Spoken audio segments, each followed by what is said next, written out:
Right, today I've come to Stonehenge.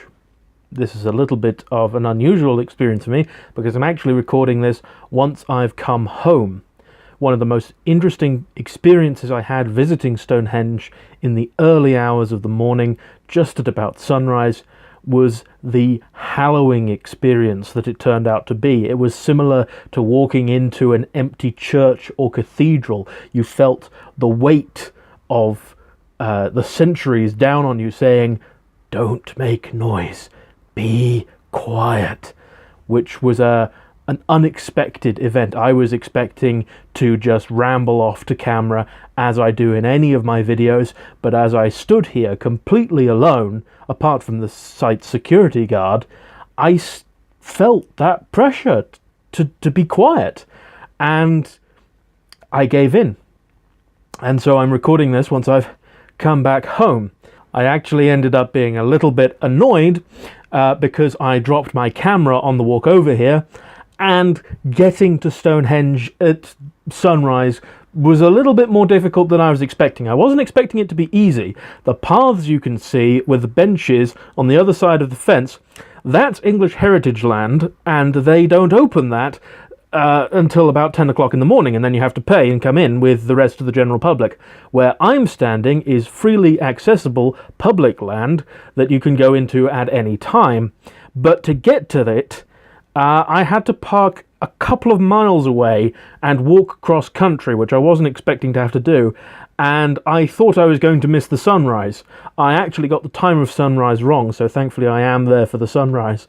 But it did mean that my time at Stonehenge was a little bit frustrated. There are many things that I could say about Stonehenge, but most people have tackled those in greater detail than I could.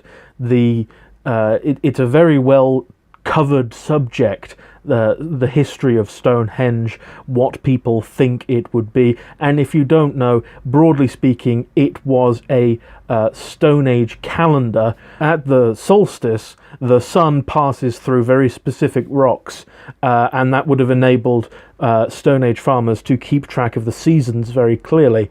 And there's a lot of other theories that go into that, mixing in the lunar calendar and the solar calendar, and the move from hunter-gatherer society to agrarian society, and other things like that. But very simply, it's a giant clock. It tells you when the summer solstice happens. The story I wanted to tell you is how Stonehenge entered into public ownership, as it's administered to by English Heritage, a charity, so that it can be accessed by the public in perpetuity.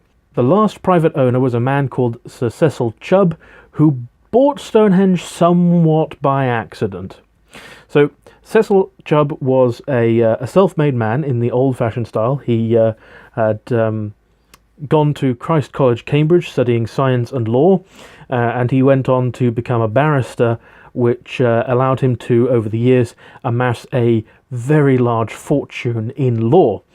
In 1915, Stonehenge was put up for auction because the wealthy landowning family that owned it had the last surviving male heir die in the First World War. Cecil Chubb heard about this auction because, for one thing, it was of national interest. The Stonehenge was very famous, but also he'd grown up in Salisbury and had an interest in that part of the country, and he went along to the auction.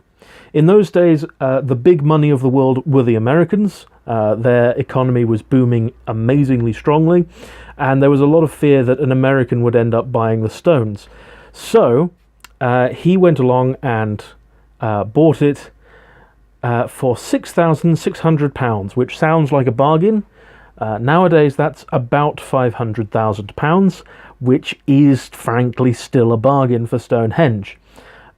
People have often said as well that he bought the present for his wife, but she didn't particularly care for it. On the 26th of October 1918, which is almost 100 years ago, he gave Stonehenge to the country for the public to enjoy in perpetuity. The only requirements he had is that reasonable contributions would be made to the upkeep, and that the site would remain clear of any buildings like museums and so on, to preserve the look of the landscape. which was incredibly generous. And this didn't go unremarked. He was made a baronet to thank him for giving the stones to the country, and his coat of arms, in fact, have a trilithon on them to represent the Stonehenge gift. This stone is the mark stone for the solstice. When you are here on the solstice, which I am not, it lines up perfectly with the rising sun and into the great trilithon in Stonehenge itself. You can see me lining it up there to get a sense of that. This footage was shot about a week after the solstice, because if you ever go to Stonehenge in the solstice, it is absolutely full of people. It is a nightmare. I don't know why anyone does it, but it was nonetheless stunning to see the sunrise even a week later. I can't put into words quite what it was like. It was an awe-inspiring feeling, similar to going into magnificent cathedrals and churches in England. And with the mist and the landscape playing its part, it felt like it was all part of the natural landscape, even though, ironically enough, the landscape only exists due to grazing animals. Normally, it should be woodland if it was left to be its own natural self.